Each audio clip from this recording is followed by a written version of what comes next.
Olá, vamos voltar com os sobreviventes aí. Vamos lá. Então, pessoal, eu vou dar exemplos práticos, assim, para não falar só de fracasso. Então, eu vou falar de exemplos práticos que já aconteceu comigo dando aula para policiais. Obrigado. Você mandou?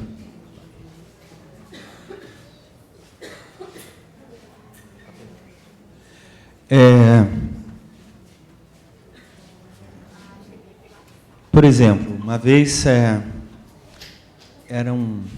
essa especialização dentro da polícia, e aí a gente já tinha a especialização, acontecia aulas normais dentro da polícia, tinha a participação de pessoal dos movimentos sociais, e tinha também uma série de debates que acontecia na Secretaria de Cultura do município, abertas a toda a comunidade e que os alunos também iam. Então, tinha tido uma palestra com o professor Luiz Melo, que era de Brasília, né, nessa época. Ele não era de Goiânia ainda, hoje ele é meu chefe lá em Goiânia, o diretor da Faculdade de Ciências Sociais. Convidei ele para dar uma palestra sobre direitos da comunidade LGBT e segurança. E deu essa palestra dele. Na palestra dele, num dos temas que ele... Então, que ele tocou preconceito, colocou várias questões, e numa disciplina que era a professora era Valéria Getúlio, jurista, né, mais ligada ao Movimento Nacional de Direitos Humanos, mestre em Política Social pela UNB, ela estava dando uma matéria sobre fundamentos dos direitos humanos, e ela convidou o Marco Aurélio. Marco Aurélio, ele foi o fundador da primeira entidade,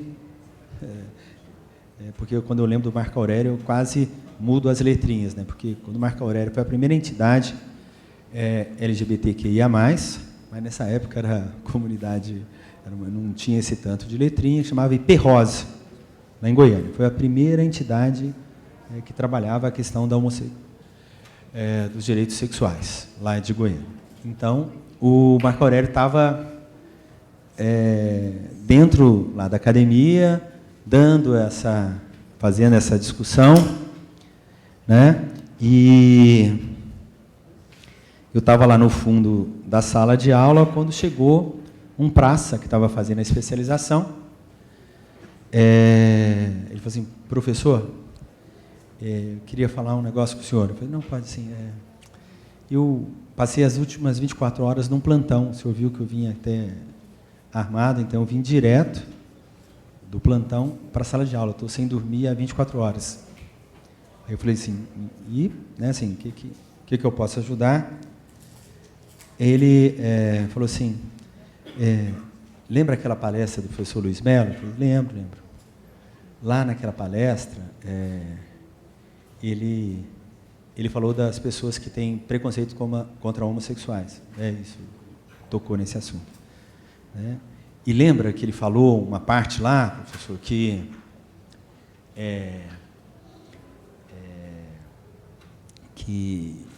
às vezes, assim, ele deu até, o Luiz Melo tinha dado um exemplo bem gringo, assim, né? Que lá nos Estados Unidos não tem essa conversa aqui no Brasil, que a gente gosta de todo mundo, né? Assim, aí essas conversas todo mundo já escutou, né? Que ninguém aqui tem problema com discriminação racial, sexual, né? Assim, a pesquisa mais famosa, lá no meio dos anos 80, do Datafolha, o Datafolha começa com essa pesquisa, né? Que é o Racismo Cordial, uma coisa assim, né? Que é o livro que o Datafolha publicou, que ele pergunta no Alum Survey, assim, para toda a população brasileira, se o Brasil tem preconceito racial. Então, esses índices vão lá, 80%. Sim. Aí, a outra pergunta, assim, se você tem preconceito racial, aí inverte, só uns 30% fala que não. Então, tem um gap aí, tem um buraco aí.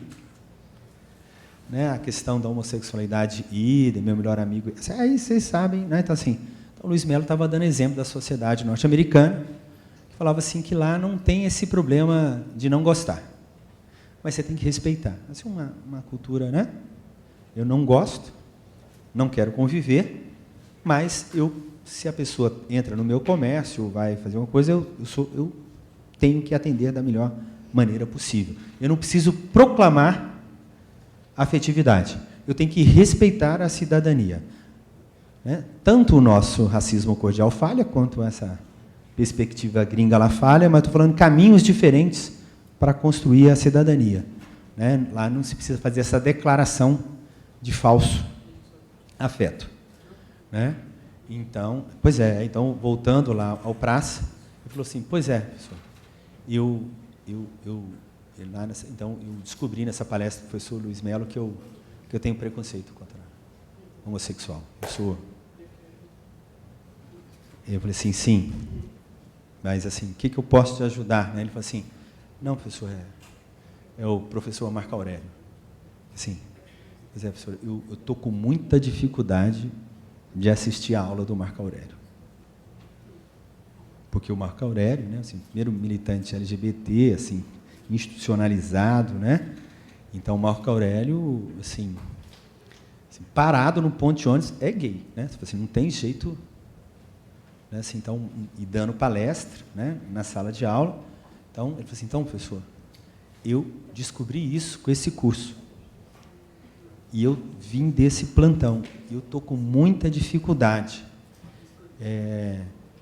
E eu pensei o seguinte, professor, depois que eu descobri nesse curso, e eu estou vendo a dificuldade que eu tenho, o que o senhor acha? Quando o meu comandante me botar para fazer plantão ou patrulhar áreas, né, que tiver profissional do sexo, e profissional do sexo, né, masculino, eu estou pensando o seguinte, eu vou falar para o meu comandante assim, comandante, eu fiz o curso aí de Direitos Humanos, aí, da especialização, e eu descobri, né, que eu tenho um problema com gays. Para não causar problema à corporação, o senhor podia me mandar patrulhar outra área? O que o senhor acha? Eu falei assim, boa saída. Então, assim, ele pediu para não assistir aula, porque ele era homofóbico mesmo, ele estava transtornado com a presença do Marco Aurélio, e ele aprendeu no curso, né, que era melhor para ele e para a corporação, ele não, né, policiar áreas com profissionais do sexo homens, para não ter problema. Né? Então, assim, e veja, assim, ele não pode contar isso na corporação. Assim, veja, no outro dia ele chegou para mim, eu tinha um rabinho, assim, tinha, na verdade, a cabelo mais ou menos desse tamanho, mas tinha um rabinho que ia até... Ele ficava fazendo piadinha com o meu rabinho, porque ele, né, pessoa esse rabinho, né, solto aí e tal, né? Então, ele falou assim, professor, assim, e aí eu, assim, professor, eu confesso que esse curso aí me impactou muito, assim, eu estou com um filho, né, que está com 12 anos, e eu fico pensando depois desse curso, assim, e se ele for gay, né? Aí sabe o que eu pensei, professor? Antes desse curso, eu nem sabia o que eu ia fazer, professor, porque essa coisa na minha cabeça ficava assim, eu podia perder a cabeça. Agora eu já sei, né? Eu vou sumir, professor. Eu vou sumir, vou largar a PM e vou sumir para o interior, nunca mais vou voltar. O que o senhor acha? Estou falando assim, estou te contando do impacto, qual que é o impacto da formação em direitos humanos, né? Porque ele declarar isso, né, assim, dentro da corporação, capaz que o pessoal ia confundir isso com outra coisa, ou então, né, não seria uma confusão, mas seria uma... Ele morria de medo de falar disso. E a corporação nunca tinha escutado ele e não tem lugar para essa escuta. Então, assim, estou contando... Mas, veja, os efeitos dos cursos de direitos humanos, teve uma época que o IDEB voltou agora, uma estrutura do MEC que chama SECADI, que cuidava de cursos de formação, extensão, o PROEST, o antigo PROEST, os programas de extensão passavam por lá e tudo mais. A SECADI fomentou vários cursos, né, de extensão e de lato sensu sobre educação para a diversidade, educação, gênero e diversidade, um mundo... Hã? Kit gay também. O kit gay era lá da Secadi, né? A Rosileia penou foi lá também que nasceu o kit gay e tudo mais, tal, madeira de piroca, tudo lá era na Secadi, né? E uma vez a Secadi pediu, né, para o instituto lá do MEC, lá, que faz a avaliação, lá, o INEP, pediu uma avaliação dos cursos. E aí o primeiro resultado do INEP foi assim, uma confusão medonha, né? Porque eles aplicaram o questionário, e é tudo professor. A maioria dos cursos era para professores da rede, foco do MEC, né? Professores da rede, municipal, estadual, a rede pública, principalmente, mas a rede privada, né? Esses cursos de educação para a diversidade, educação gênero, aí aplicava o questionário no começo do curso e aplicava o mesmo questionário no final do curso, um survey. E as perguntas, né, tinha um bloco de perguntas que se repetiam, principalmente sobre esse racismo cordial brasileiro, né? Você já discriminou algum aluno em sala de aula em relação à cor, em relação a gênero, em relação à sexualidade, aí tinha lá um rol. E ao final do curso perguntava isso novamente, né? Os professores, segundo o Sir, saíam mais misóginos, racistas, sexistas do que quando entraram. O percentual de professor racista, misógino, homofóbico, né, quando perguntava antes do curso, o professor falava, não, nunca discriminei. E a hora que saía, esse mesmo professor falava, sim, discriminei. Então, parece que um efeito do curso era aumentar, né, a homofobia, o racismo, a misoginia, né, dos professores, né, se você pega o resultado cru e nu. Mas como os surveys não falam, né, se falasse era uma coisa boa, todo país faz um censo, qualquer informação está lá, mas eu tenho que fazer uma pergunta para o IBGE, senão o IBGE não fala nada para a gente. Eu tenho que elaborar uma questão. Então, quando você ia ao professor numa pesquisa qualitativa e perguntava, teve respostas assim do tipo, não, é que eu não sabia. Então, uma resposta que eu nunca esqueci. No seminário, uma professora discutindo sobre isso, que tinha respondido isso, ela falou assim, não, eu, por exemplo, antes do curso, né, como assim, tinha um aluno lá, na 8ª série, na 9ª série, né, os meninos com 13 anos, 12, 14 anos, né, eu via que o menino era mais afeminado. Se eu deixasse ele responder ou falar, a turma ia para cima dele. Então, para proteger ele, eu não deixava ele falar. Né?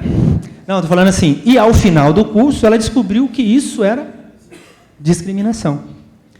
Então, veja, assim, para uma comunidade de iniciados como vocês, né, que exercitava a questão dos direitos humanos, mesmo sem saber desse nome, é uma coisa, mas, assim, para alguns, né,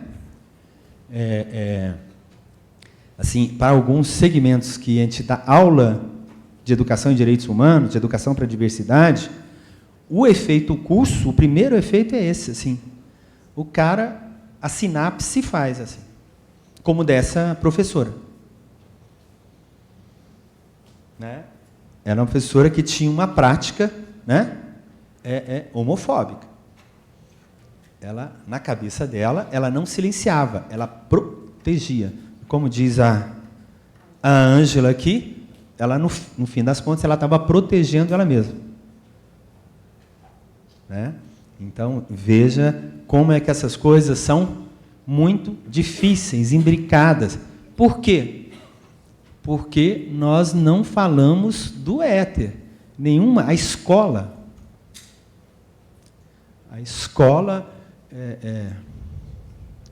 se você pegar lá, Vigiar e Punir, do Rousseau, fazer uma maldade, se você tirar, em vez de ser uma arquitetura da prisão e do panóptico, se você pegar a arquitetura das nossas universidades, né, e eu trocar assim, o regime disciplinar lá dos presos e o regime, né, assim, que é colocar em ordem, numerar, né?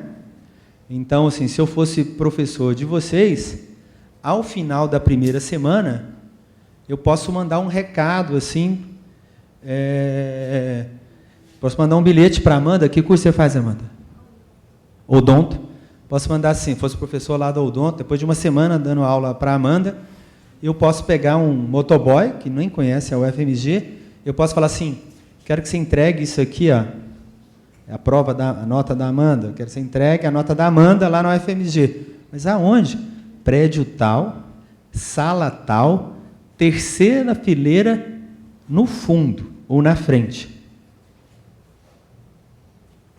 Né? Então, eu falo assim, ao final do curso, quando eu dou aula lá no curso de Direito, geralmente no começo, dando Sociologia Geral, Sociologia Jurídica, e vou participar lá das bancas de TCC, lá no final, é a coisa mais engraçada. No primeiro ano, os meninos estão mais ou menos assim como... Qual é o seu nome?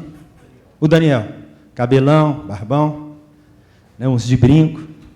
Né? As meninas, com toda a diversidade como estão aqui, cada uma de um jeito. Ora, lá no quinto ano, o brinco caiu, a menina está de taeiro, o menino está com a calça social, uma camisa, o cabelo está muito parecido um com os outros, as meninas quase o mesmo cabelo, os meninos raramente, você tem as exceções para confirmar a regra, né?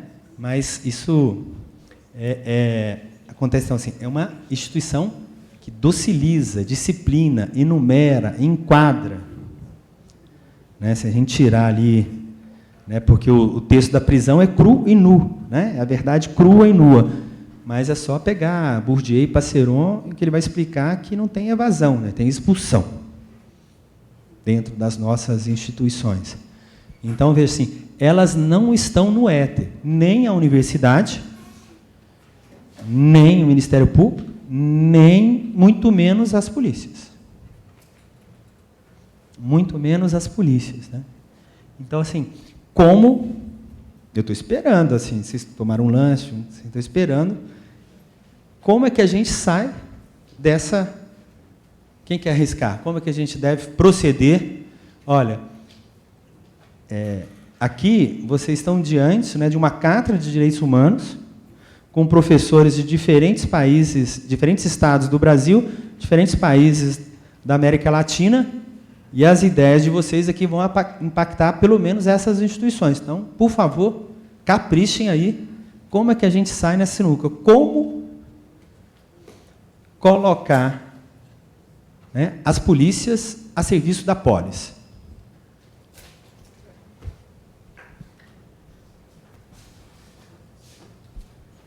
Boa tarde. Eu queria agradecer, em primeiro lugar, à cátedra por estar dando a oportunidade da gente ter esses diálogos, essas falas. Queria agradecer ao professor, queria agradecer especialmente, eu achei especialmente valioso o seu relato de como foi como militante, né, mirando no meio ambiente, tipo, acertando a coisa da violência policial. Teve muita coisa que o senhor me fez pensar na primeira parte, agora também. Eu fico pensando que talvez deva ser feito um esclarecimento para os nossos colegas de outros países da América Latina, para os colegas argentinos especialmente, que aqui no Brasil os militares saíram fortalecidos da ditadura, de alguma forma, em comparação com o que tem na Argentina. Então, que quando a gente pensa as corporações das polícias militares, das polícias civis, elas ainda têm um peso muito grande das Forças Armadas quando a gente está pensando a respeito disso, né? Então, enquanto que lá na Argentina os militares eles se envolveram na Guerra das Malvinas e eles saíram fragilizados da ditadura, aqui no Brasil eles têm um espaço institucional que lá na Argentina eles não têm mais, né? Então,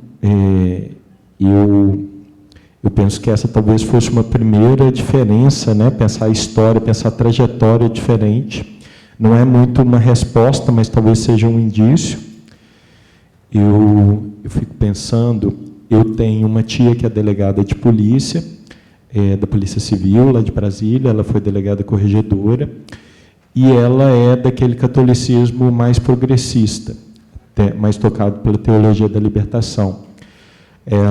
Mas ela realmente se tornou progressista dentro da corporação depois que ela se casou com um homem negro e ela teve duas filhas negras, duas primas minhas que não são pardas, né? Como eu sou, como minha tia é, as negras, e as situações de preconceito que ela teve que enfrentar.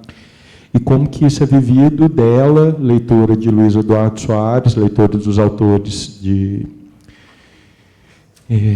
Eu fico pensando o quanto que as cotas, quando elas são feitas para Ministério Público, para desembargadores, elas colocam 1/5 daqueles aprovados que vão ser egressos de famílias negras, que não vão ser mais daquela classe média alta branca, que lê a Veja em casa, que tem uma determinada forma de pensar o Brasil. E quando essas pessoas elas estão entrando pelo mecanismo de cotas como negros, claro que isso é uma generalização, mas tem uma tendência a eles serem indivíduos mais progressistas e isso tem um impacto dentro da corporação na qual eles estão, né? Seja o Ministério Público, seja qual instituição que for. Eu fico pensando em como que, às vezes, aqui na América Latina, não só aqui no Brasil, mas em outros países da América Latina, a gente fica tentando reformar as instituições, mas a gente consegue muito pouco mudar o fato que os sujeitos eles não são muito autônomos, eles não têm uma autonomia socioeconômica. Então, lá no Império, no segundo Império, tinha um mínimo que você precisava ter de renda para poder votar, e aí tinha uma casta lá de pessoas, um grupo de pessoas que os fazendeiros, os grandes proprietários, deixavam que tivessem suas terrinhas para poderem ter um mínimo de dinheiro e poderem votar, inclusive, nos candidatos dos próprios fazendeiros. Que tipo de autonomia que essas pessoas, essa classe média, tinha diante, não só do fazendeiro, mas diante do Estado? A gente tem aqui uma situação no Brasil que a gente deve ter uns 25 milhões de pessoas que declaram imposto de renda, e a gente tem uns 126 milhões de pessoas que votam. Então, a gente tem uns 90 milhões de pessoas que não ganham o suficiente para declarar imposto de renda. Então, não só que sonegam, com certeza tem gente que sonega nesse processo, mas tem gente que não ganha o suficiente para declarar imposto de renda. Que tipo de autonomia que essas pessoas têm na prática? Eu acho que eu já falei demais, muita coisa que o senhor falou. Vou só fazer 2 últimas provocações e eu deixo o microfone. Uma delas o senhor brincou que a sua geração tinha falhado. Eu acho que, de um jeito ou de outro, a sua geração não falhou.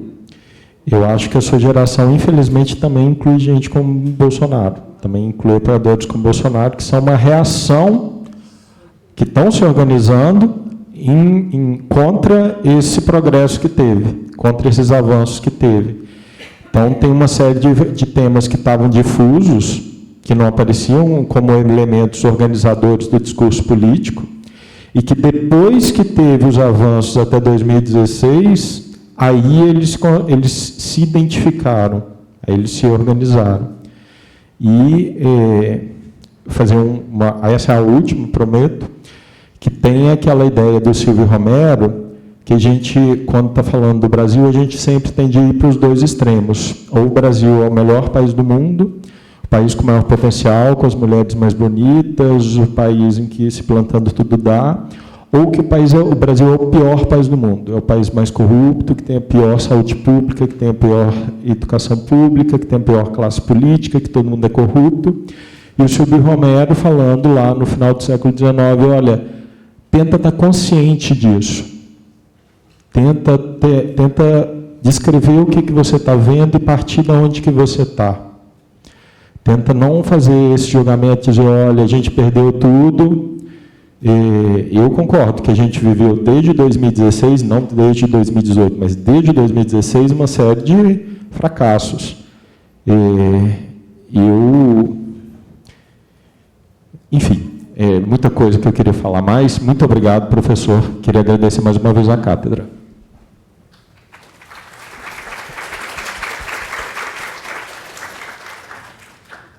Boa tarde.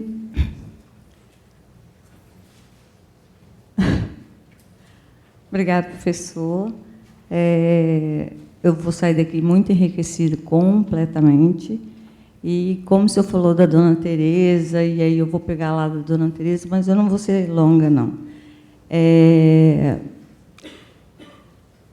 Hoje, eu tive que ir no centro rapidinho para resolver um problema no horário de almoço, e eu fumei maconha na Praça Raul Soares. Porque o cheiro lá estava insuportável. Então, assim, a gente realmente fuma maconha todos os dias, entendeu? E eu detesto cigarro. Eu nunca experimentei. Mas eu vou falar que eu não fumei, que eu nunca fumei, né? Então, assim, Sinase, o senhor falou do Sinase, o Sinase foi implantado, eu participei do curso em 2013, estamos em 2023. Agora ele está sendo exigido em todos os municípios, de pequeno, médio e grande porte. Por que depois de tanto tempo? Né? Essas crianças, esses adolescentes já foram sucateados aí esse tempo todo, e ele já existia. Né? Então, assim, eu vejo, né, como solução, talvez, para que a gente que está inserido, né, nos direitos humanos, eu faço parte da comissão do CRES, né?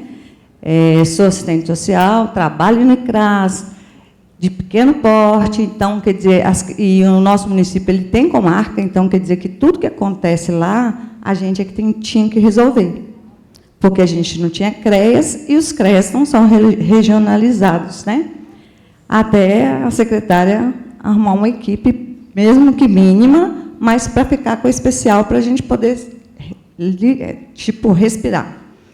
Então, esses meninos, às vezes, que apareciam na nossa cidade, né, prestando serviços comunitários, eles iam, tipo, lá para o CRAS, lavar os banheiros, e isso eu achava um absurdo, porque o que eu aprendi no Senase era que era para dar oportunidade para eles voltarem para a escola, trabalharem em biblioteca, selecionando livros, para que eles despertassem vontade de ler, de voltar a estudar, e isso foi muito bonito no papel, porque nada acontecia. Né? Então, eu acho assim, infelizmente, se a gente está sonhando um Brasil aí, igual a colega falou, né, a professora, eu falei com ela, eu ia acordar desesperada, porque para mim era pesadelo, entendeu? Nós vivemos 4 anos de pesadelo, não foi sonho, não foi nada, foi terror. Então, se a gente não se fortalecer e não cobrar que as coisas que já estão aí prontas sejam executadas, a gente vai sair do lugar, não. Boa tarde, meu nome é Leonardo, eu sou da Associação de Bairro. Então, na história a gente viu alguns eventos interessantes, igual no caso da abolição da escravatura, né? Aboliu a escravatura, daí a pouco foi expulso, mas conseguiu, né? Recentemente, há uns 4 anos atrás, aconteceu uma coisa parecida no município onde eu resido, que foi o seguinte, o candidato a prefeito, ele disse durante a campanha dele que não iria cobrar IPTU, e fez a campanha dele e ganhou. Antes dele entrar, assumir como prefeito, né, ele era muito próximo daquela legislatura, então ele conseguiu que eles votassem antes dele entrar como prefeito. E ele conseguiu, eles votaram. Aí o prefeito, que não tinha terminado o mandato, foi e derrubou. Aí a Câmara foi e derrubou, e o IPTU veio. Beleza. Ele não conseguiu mais ganhar a eleição, ele ficou queimado, porque aquilo ali vazou e o cara ficou como mentiroso, mas ele voltou com o IPTU. Né? Então, a legislatura atual ela acabou se beneficiando muito disso. Aí você pergunta assim, como é que muda nessa coisa? Tem várias maneiras, essa é uma, né? Outra questão, outra maneira seria assim, top-down cultura, né? Então, o cara que comanda uma polícia, ele tem que querer. Se ele querer, aí ele vai ter que buscar alguém que vai ajudar ele a mudar a cultura. É uma alternativa e funciona.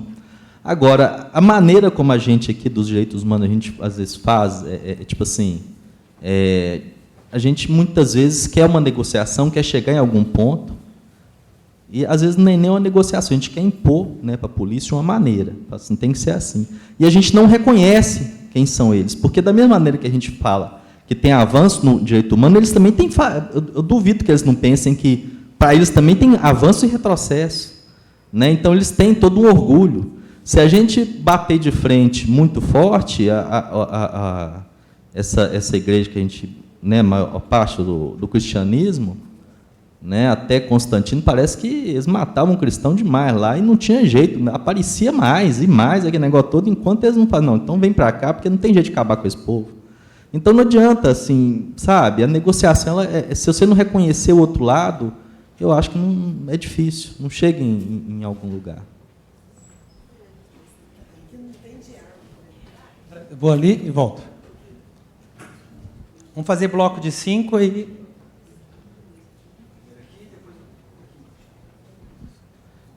Obrigado. Primeiro, agradecer a fala do professor, foi bem esclarecedor.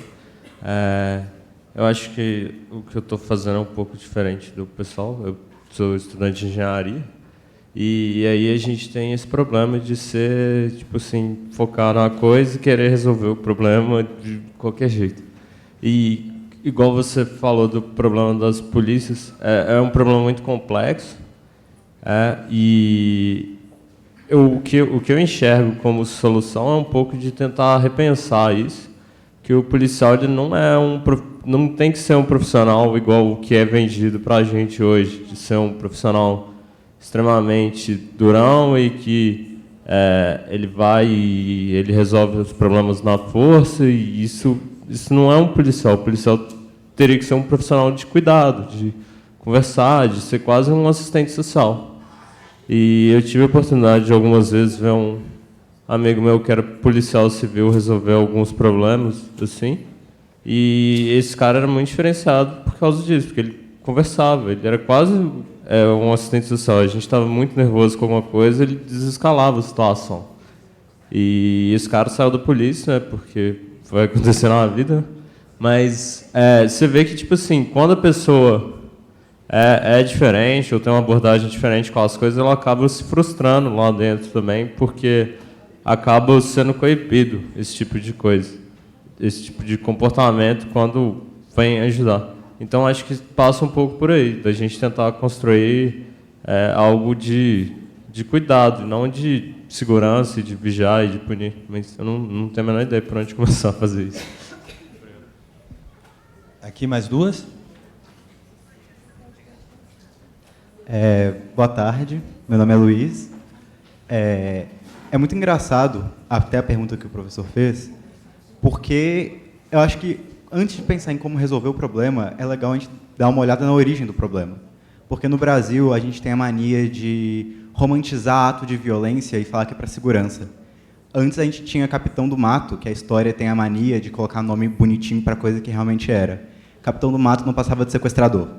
A gente tinha bandeirante que ia e escravizava pelo Brasil inteiro, e eles ganharam estátua em São Paulo. A gente tinha uma pessoa que apoiava violência e abuso de poder e colocaram ele na presidência. Então é muito difícil a gente resolver, na verdade, um problema que é de origem estrutural. Então, assim, na minha opinião, pelo menos, todo o sistema de justiça hoje em dia, ele é extremamente falho, ele é extremamente aberto. A justiça, além de ser extremamente seletiva, ela só não funciona de maneira geral. Então, para tentar resolver um problema de hoje, a gente tem que educar a população inteira de antigamente. Mostrar para o pessoal, desde a educação básica, não o que era bonitinho, o indígena brasileiro com o cocar norte-americano, mas sim o que aconteceu de verdade, para eles começarem a criar uma consciência e entender que a sociedade de hoje em dia ela não é bonitinha e arco-íris e Disney, que nem eles acham. O Brasil tem uma fundação em sangue e dor e desespero.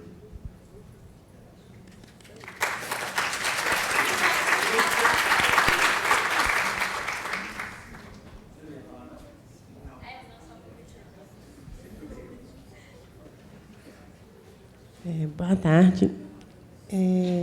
Acho que não vou nem me apresentar, né? Fala mais do que tudo. Mas, enfim, meu nome é Paula, sou assistente social, graduada em serviço social. E eu fico lisonjeada do colega ter falado, né, que a gente tem uma escuta apurada, né? Mas isso tinha que ser de toda a profissão. Então, não é quase um assistente social, porque o assistente social não é quase, ele é um profissional e que aperfeiçoa a sua escuta a cada dia. E é diante dessa escuta que eu fico pensando quando falam, né, porque o policial ele foi legal. Lá no beco ele não é legal. Com a população em situação de rua ele não é legal. Vindo para cá eu atrasei, eu não vim de manhã, porque hoje tem carnaval no Centro Pop e eu quis passar lá para dar um oi. E aí o menino falou, não, me atende rapidão. Eu falei, não, senhor, vim só falar oi. Falou, não, senhor, o policial me abordou ali, pegou meus 400 conto que eu estava no bolso do auxílio, falou que é dinheiro. Eu falei, não, então, peraí, vamos lá. Aí fui atender. Ele tinha recebido um benefício do Auxílio Brasil, ia pagar lá o quartinho dele. E aí o policial, na abordagem, ele falou, de onde que ele tinha? Ele falou, do meu auxílio. Cadê o comprovante? Não tem, não. Aquele saco, né, que ele tem. E aí falou, é a menina do Centro Pop que pega a chave para mim, não sei o quê. Enfim. Primeiro bato, depois eu pergunto quem você é.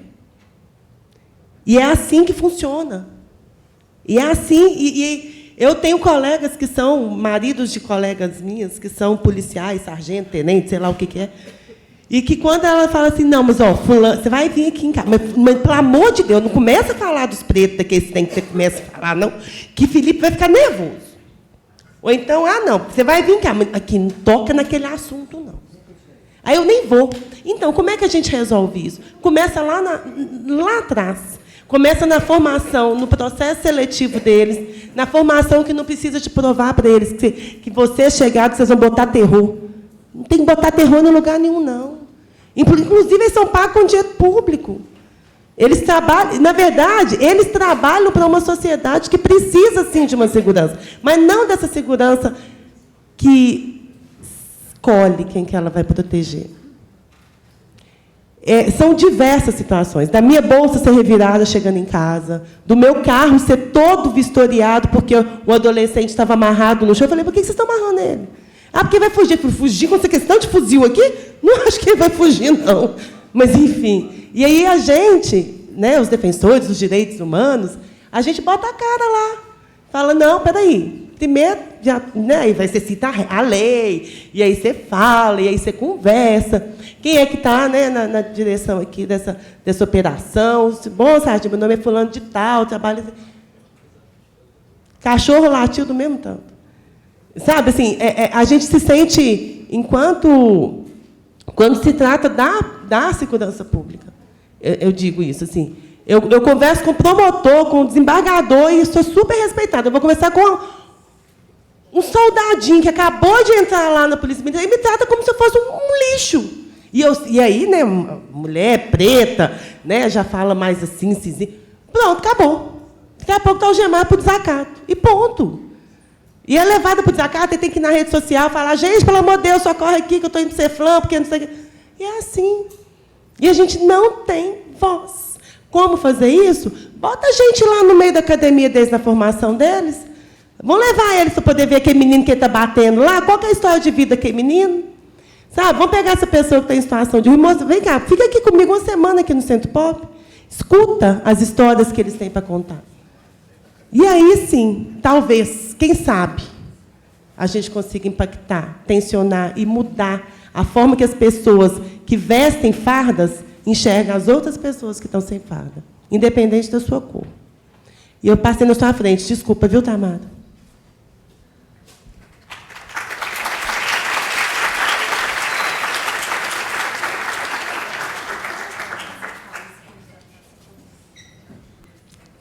Boa tarde, né, gente? Tem hora que eu tento, né? Como eu gosto bastante, sou muito comunicativa. Minha mãe dá o nome disso de faladeira, mas enfim, eu tento não ponderar algumas situações, mas tem umas que são inevitáveis. Minha colega falou ali sobre a questão do SINASE, né? De fato, é uma lei, né? Uma portaria que veio para trazer algumas diretrizes, né, para adolescentes. E aí parece que é fácil, só pelo fato de eu ser uma mulher, né, que trabalho com adolescentes em conflito com a lei, Mas, enquanto o professor falava, eu fiquei pensando muito do porquê, sabe, que tem que ter esse em conflito com a lei. É muito complicado, né, igual o meu colega que trouxe aqui também, por exemplo, a questão da declaração do imposto de renda. Né? Teve uma situação na minha família que uma pessoa ficou 4 anos sem receber, a gente não fazia noção do que era, na época, o que era uma declaração de imposto de renda. Depois o CPF ficou bloqueado, aí ficou mais um tempo sem receber, porque a gente não tinha essa noção. Então, a população que é menos instruída mesmo, não sabe o que fazer. Agora, eu estava até conversando isso com a Thaís mais cedo, por que não se tem uma estrutura, desde quando, né, uma criança, por exemplo, cresce, para ela poder saber o inglês, para ela saber uma arquitetura, para ela ter uma noção. Porque, talvez, quando for construir a casa na favela, quando ela estiver mais velha, ela não vai ter uma casa tão, né, sem falta de estrutura básica. E aí, quando uma pessoa, né, que está em conflito com a lei, seja adolescente, seja adulto, ninguém sai roubando os outros, né, as outras pessoas, porque eu quero roubar aquele cara ali. Eu acho que ele tem essa camisa verde, esse cabelo aí, eu acho que ele tem um celular da hora, eu vou roubar. Ninguém faz isso. Então, quando a pessoa não tem um mínimo de instrução, fica muito mais complicado. E aí existem várias outras coisas, né, que é muito mais a ver com a estrutura de poder capitalista do que, em si, com o confronto com o outro. Mas, por exemplo, no meu trabalho, uma das coisas que nós temos tentado aplicar é muito a questão da justiça restaurativa, que em alguns momentos funciona com alguns agentes de segurança, que alguns lá eu bato muito de frente, costumo dizer, né, com todo respeito, se tiver alguém aqui da área, mas que alguns lá são policiais frustrados, que tentaram ser policiais, não deu certo, caíram no sistema socioeducativo e se acham no direito de sair dando tapa na cara dos adolescentes.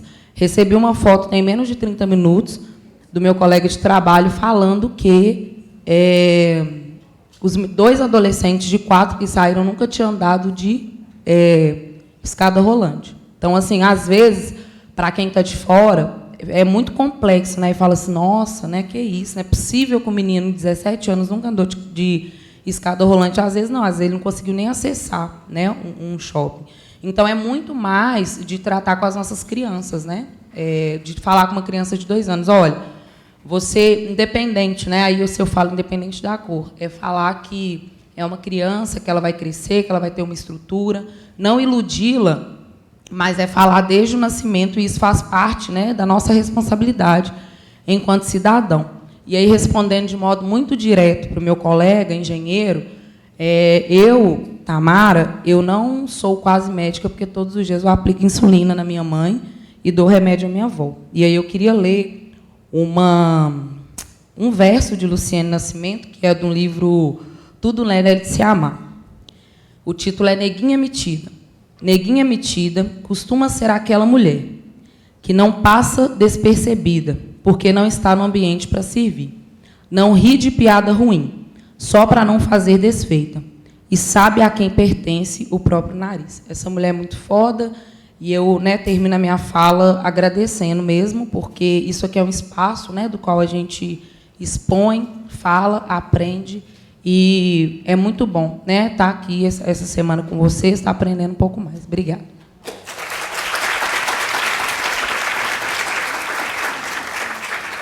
João. Tá. Boa tarde. Eu acho, né, professor, o senhor nos perguntou o seguinte, que o que a gente tem que fazer para um policial promotor de direitos humanos, né? E eu fico pensando que existe uma contradição, talvez ali implícita, mas que é importante a gente explicitar no discurso político e social dos direitos humanos e como que isso se coloca, porque se de um lado, né, existe o clamor em torno de garantir direitos humanos para o indivíduo em conflito com a lei e também na abordagem policial e contra a violência policial e tudo mais, é claro que se eu perguntar sobre isso para todo mundo que está aqui, todo mundo vai dizer que é contra esse tipo de coisa, né? Mas, ao mesmo tempo, se exige do Estado, do ponto de vista dos defensores, das vítimas de toda espécie de violência, uma série de abordagens que, no fundo, elas pedem o aumento dessa violência. Por exemplo, quando a gente fala da própria questão da violência de gênero ou da violência de LGBTfobia, por exemplo, a gente não para pensar que o agressor, nesse caso, dessas violências, ele é um agente em conflito com a lei. E a gente quer que o Estado os contenha a qualquer custo. Então, a vítima quer ser protegida a qualquer custo daquele agressor que está em conflito com a lei, e o policial é que vai fazer isso. Então, a quem o policial está respondendo quando ele é violento? Ele está respondendo ao clamor social das vítimas e das potenciais vítimas por uma noção específica, um conceito específico do que é trazer essa proteção, do que é trazer essa segurança. Então, eu acho que, se a gente for pensar, né, em mudar a resposta policial, a gente tem que mudar primeiro qual é esse discurso das vítimas e da sociedade como um todo, de o que a gente espera da segurança pública, do que a gente espera desses agentes policiais, e, nesse sentido, entender também, fazer uma síntese realmente dessas duas perspectivas, dos defensores das vítimas e dos defensores dos potenciais acusados, porque até o momento que há uma dicotomia.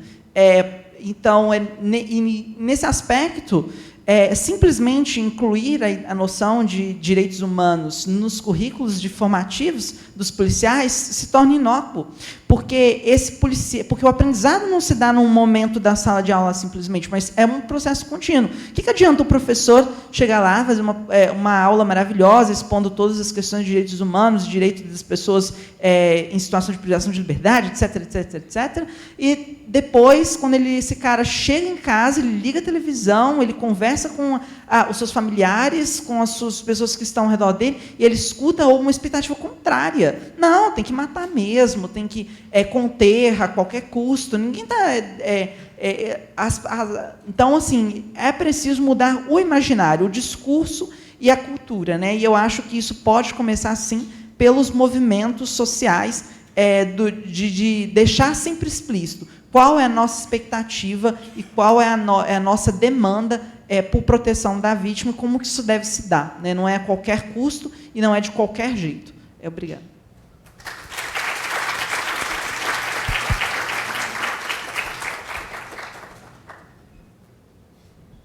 Boa tarde, meu nome é Aline. Eu queria primeiro agradecer o professor Ricardo por trazer esse tema importante, que me lembrou muito assim de quando eu fazia direito, lá para 2019, que tem a ver com o que os colegas falaram sobre, no Brasil, a segurança é uma violência, a segurança pública é uma violência. A questão é que a gente vive um estado de guerra, praticamente. Isso traduz na questão da militarização. Para que serve a polícia militar? É para estado de guerra. Então, assim, dá para ver claramente que no Brasil a gente vive num estado praticamente de guerra. E a guerra é contra a própria população. Na verdade, não a população em geral, uma parcela da população. Isso me lembrou de uma aula de direito penal que eu fiz lá em 2019. Eu não faço mais direito, mas foi um dos temas que eu mais achei interessante, que falava do direito penal do inimigo. Era um texto, eu não lembro o autor, mas que, assim, tiveram teorias no direito que tentavam prever quem seria o inimigo da sociedade, quem viria a cometer o delito, sendo que o direito é algo póstumo. A pena, o direito penal é póstumo, ou seja, tem que ter o crime primeiro, o ato ilícito primeiro, para ter a pena. Só que, no caso do Brasil, esse direito penal do inimigo é muito presente, assim, até no discurso bandido bom é bandido morto, a gente sabe que tem uma parcela que é escolhida. E tiveram teorias, por exemplo, Lombroso, né, na questão de qual que é a face do inimigo. E a gente sabe que, quando fala dessa face do inimigo, as pessoas têm uma face na cabeça, a polícia tem essa face na cabeça, todo mundo sabe quem é. E essa questão... calma, deixa eu reformular. o Brasil ser um país tão desigual e viver esse estado de guerra, esse inimigo Calma, isso dá para perceber que, por exemplo, porque eu não sou muito boa de falar assim, mas, por exemplo, se a gente for perceber o sistema penitenciário brasileiro, tem muita pessoa lá dentro que nem sequer foi julgada, está lá de prisão preventiva, às vezes passa anos na cadeia para depois ser julgado inocente e já perdeu metade da vida lá na cadeia e depois não tem reinserção, chama até de escola do crime, a pessoa chega lá, às vezes ela é inocente, entra lá, tem contato realmente com pessoas, por exemplo, de PCC, essas coisas que a gente conhece bem, e sai de lá realmente aliciado e tal. Então, assim... Nossa, eu perdi meu ponto. Calma. No Brasil, a gente sabe que o direito penal do inimigo é muito presente. Então, falar de segurança é pensar nisso, assim, no estado de guerra que o Brasil vive e como que a gente sai disso e como que a gente pensa na segurança pública, se a segurança pública, na verdade, está num estado de guerra que é guerra contra a própria população. Então, eu acho que pensar nisso é pensar... Primeiro, para pensar na segurança pública, tem que pensar na inserção da população excluída dentro da sociedade. Porque aí fala assim, é uma ideia muito comum, que a pessoa é pobre, aí pode ir lá assaltar porque é pobre. E aí, tipo assim, tem gente que realmente rouba um pão, vai parar na cadeia e é aliciado. E o que a gente faz para prever isso? Não é, tipo assim, colocar essa população como inimigo, é colocar essa população inserida na sociedade. E é isso, eu acho que, basicamente, eu acho que eu falei meio confuso, mas...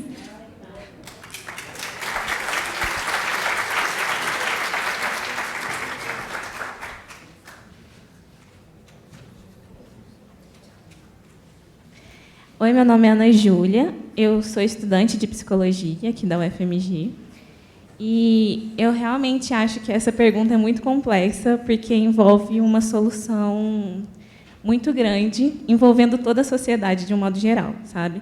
E essa solução deve ser pensada de maneira tanto interna às corporações de polícia, mas também externa com a nossa sociedade. Interna, eu digo que, como você bem disse, às vezes a gente tem que encarar a democracia como algo de conquistas diárias e a gente acaba tendo que aceitar essas micropolíticas que a gente tem que fazer dentro da corporação para que a resistência exista lá dentro. Só que, ainda assim, são coisas muito pequenas, porque você bem sabe que é uma aula de direitos humanos para, depois dali, uma outra aula que também vai ensinar para a pessoa, para o policial, como que ele identifica alguém perigoso, né, e que vai ser totalmente contra, e aí, saindo daquela aula, ele vai ter um exercício para que a formação dele exerça essa desumanização, né, de transformar os policiais em heróis, porque heróis não são humanos, né, heróis não têm dores, heróis não morrem, mas eles não são humanos também. E só que a gente precisa pensar isso de uma forma externa, porque, pensando que o lema da polícia militar é servir e proteger, a gente tem que pensar servir a quem e proteger a quem, né? Porque o que faz de alguns o policial um herói e de alguns o policial o algoz? Então, o problema não está, né, na formação que existe lá dentro, mas também em toda uma estrutura da nossa sociedade aqui fora que vive nessas desigualdades sociais, sabe? Então, o cerne da questão é que exista um problema lá dentro, mas ele começou aqui fora, sabe? Começou fora dessa corporação, começou na nossa sociedade, começou nas nossas desigualdades e também começou no jeito que a gente lida com a violência como algo que soluciona os nossos problemas, sabe? Não só, como o amigo falou, que a violência era segurança, mas a gente está há muito tempo perpetuando a ideia também de que violência é amor, né? Desde que os nossos próprios pais falam para a gente, mas isso é uma palmada porque a gente te ama, está te educando, sabe? E, ainda assim, a sociedade, muitas vezes, ela está perpetuando essa ideia de que a violência é algo bom e algo necessário para que a ordem exista. Então, é necessário pensar tanto nesse âmbito familiar, educacional, nos âmbitos profissionais de todas as profissões, que também tem coisas a agregar nessa luta contra as desigualdades sociais. Tanto a minha profissão como psicóloga, tanto as profissões dos outros que estão aqui, de assistente social, de educadores, professores, e também dos policiais, que para a gente perceber que não começou lá o problema está lá, mas ele começou do lado de fora.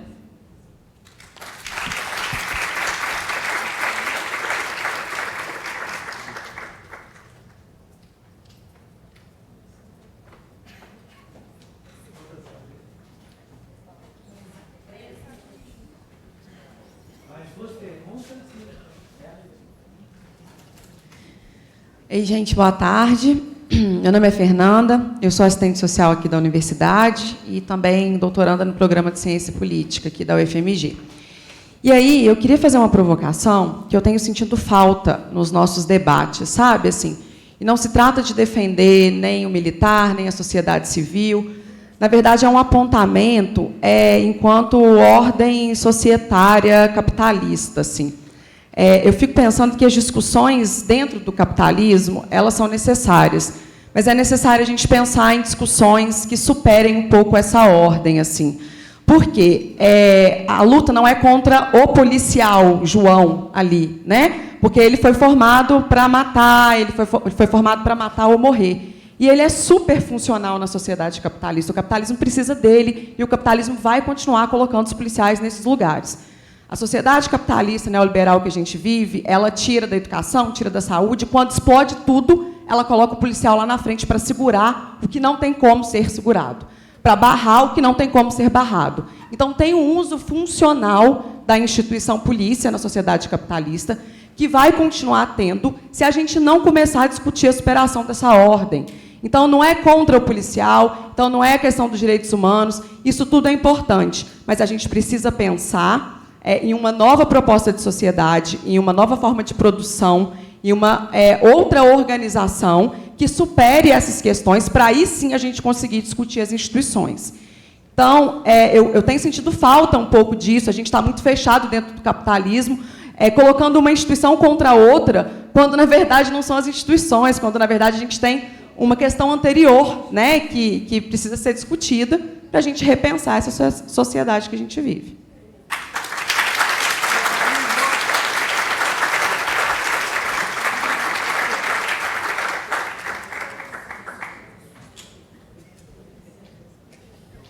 Oi, gente, boa tarde. Está funcionando? Meu nome é Ana Flávia, eu sou graduanda de Gestão Pública aqui na universidade. E o que a Diva ali falou, que eu achei muito interessante, e eu estava pensando justamente sobre isso, que foi até uma coisa que a dona Tereza falou na primeira palestra aqui, que foi sobre o... Primeiro, né, pegando o meu ponto, depois entrando dela, foi essa questão que ela disse sobre o nascimento da instituição da polícia militar, que foi num contexto pós-ditadura, etc. E a polícia militar ela cumpre e vai continuar cumprindo esse papel agressivo contra a população, principalmente as pessoas marginalizadas, que eles marginalizam, né?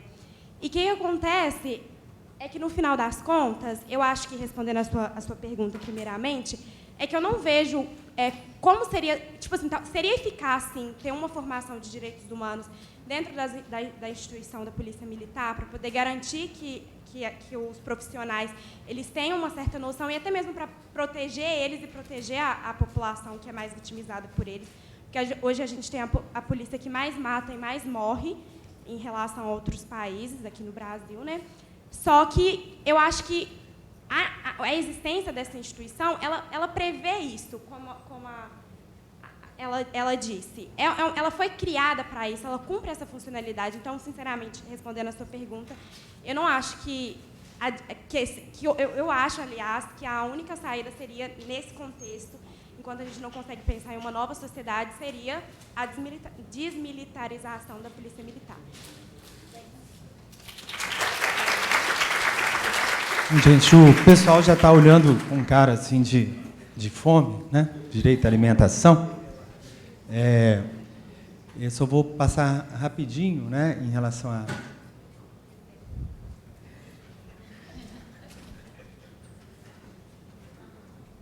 Eu acho que a questão chave é acabar com o desacato à autoridade, por exemplo. É uma questão importantíssima. Não sei se o senhor falou, porque eu cheguei um pouco atrasado. Desculpa, estou repetindo alguma coisa. Mas é Vitor, sou da museologia. Desacato à autoridade é totalmente o que o cara quiser colocar ali. E ele te prende porque ele quer. Bom, gente, saiu daqui um pouco mais sabido do que cheguei. Então, queria agradecer a todos, a todos, porque, assim, vou pegar o João aqui, né, e o que ele falou, emendar com o que as meninas falaram, que a Fernanda também falou, e é mais uma vez um pedido, né? Assim, muitas das falas de vocês, né, eu perguntei da instituição policial, da educação em direitos humanos, e muitas das falas, por diferentes caminhos, trouxeram a gente de volta para a sociedade. Né? E, novamente, então, o pedido que eu faço para vocês é nesse sentido, que eu falei que é uma geração que falhou, então, né?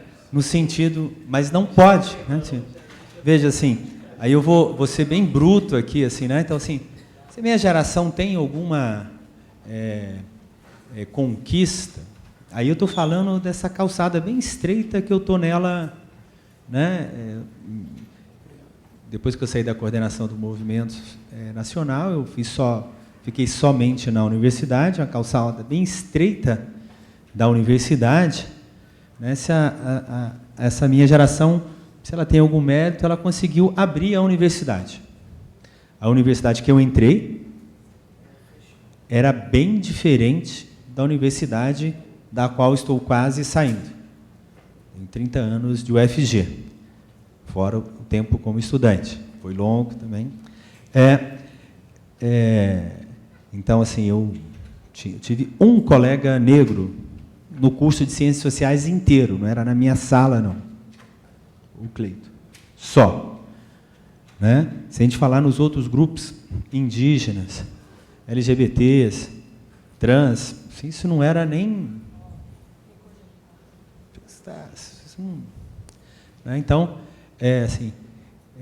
Então, a tarefa política hoje dessa turma que está aqui pensando criticamente, tal como vocês se colocaram aqui, uns no doutorado, outros na graduação, outros na segunda graduação, outros né? É uma tarefa que faltou a minha, né?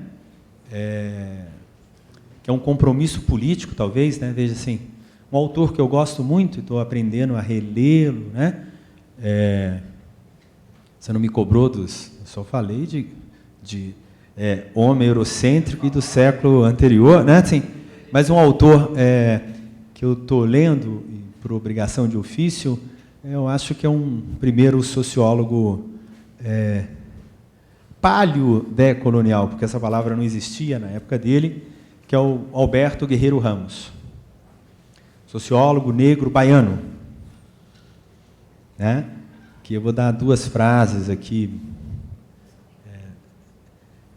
Ele tem uma implicância com a sociologia brasileira, particularmente com a Escola Paulista de Sociologia. Ele tem uma briga feroz com Florestan Fernandes, com Roger Bastide, a sociologia, né, francesa. E ele vai ter uma expressão que acho que não caiu no gosto, que é ruim a expressão que ele criou, mas o conceito é muito bom, que chama redução sociológica. Né? E ele vai falar assim, olha, pouco interessa as técnicas. As técnicas, se é uma... Né, assim, o problema, aí que eu estou chamando ele de paleo, né, decolonial, né, o problema, uma palavra que ele usava muito e que está num texto lá do Paulo Freire, que o Paulo Freire lá aprendeu com ele, que chama conscientização. Então, o Guerreiro Ramos vai falar muito de consciência, de projeto, né? ele vai falar assim que o problema nunca é tecnológico, não é qual teoria, não é qual sociologia, não é qual antropologia, se é a teoria crítica de Frankfurt, se é o marxismo, pode ser inclusive o decolonial, né? O problema não é qual e de onde vem, qual técnica, qual perspectiva. O problema, ele vai falar, é epistemológico.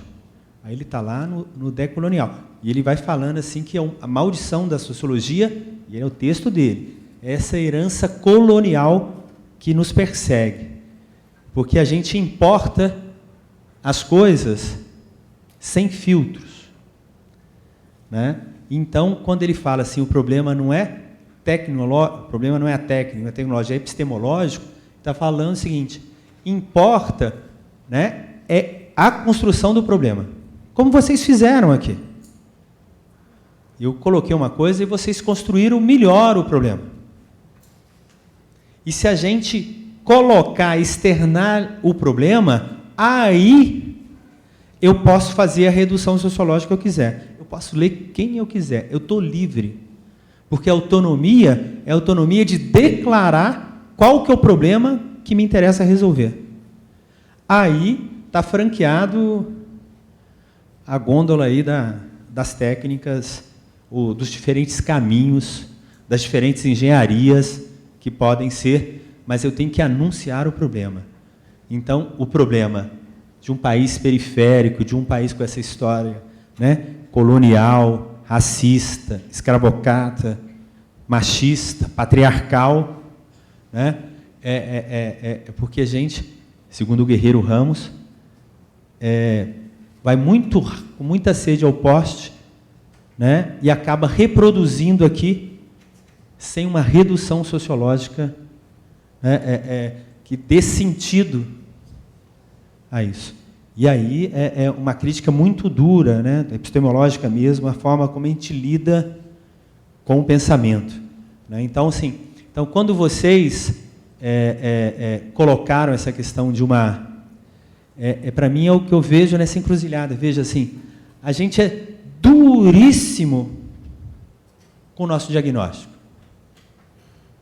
Duríssimo. O que a gente falou aqui? Que a nossa sociedade é desigual, estruturalmente, historicamente. Em outros momentos aqui, a gente falou que é insustentável também. Em todas as aulas que vocês falaram, a gente falou que a nossa sociedade é insuportável. Né? E quando a gente passa, né, para uma saída, com o primeiro capítulo a gente fala, né, dessa insustentabilidade, dessa insuportabilidade, dessa inviabilidade do modelo. E no segundo capítulo dos nossos trabalhos, a gente demanda uma engenharia de controle, de regulação, de gestão.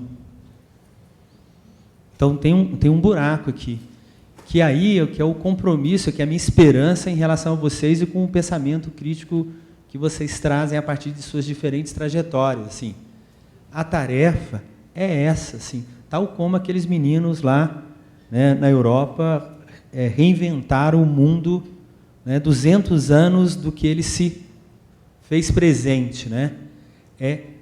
Né, assim, quando vocês falaram assim da cultura, quando vocês falaram do social, né, a nossa amiga psicóloga lá, né, falou assim que a coisa está fora, a coisa que está dentro também está fora, né?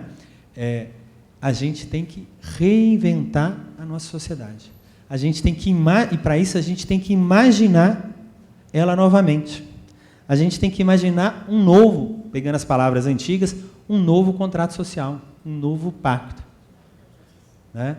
E para isso a gente tem que repensar as estruturas de cabo a rabo.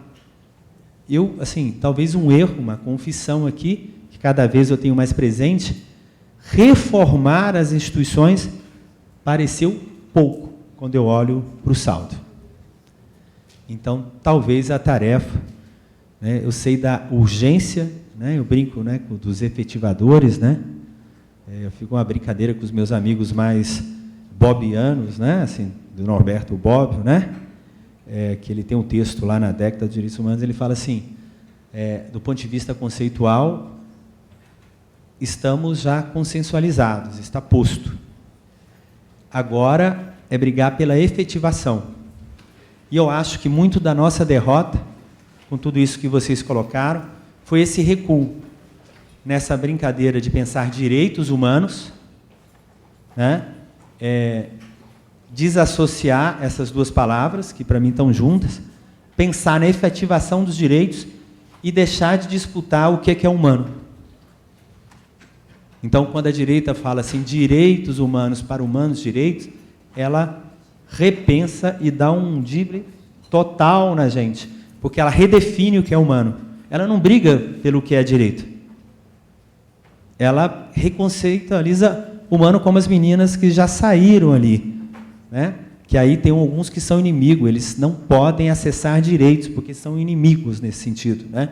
Então, eu acho que está em disputa hoje, né, criticamente, analiticamente, a gente voltar a disputar o que é humano.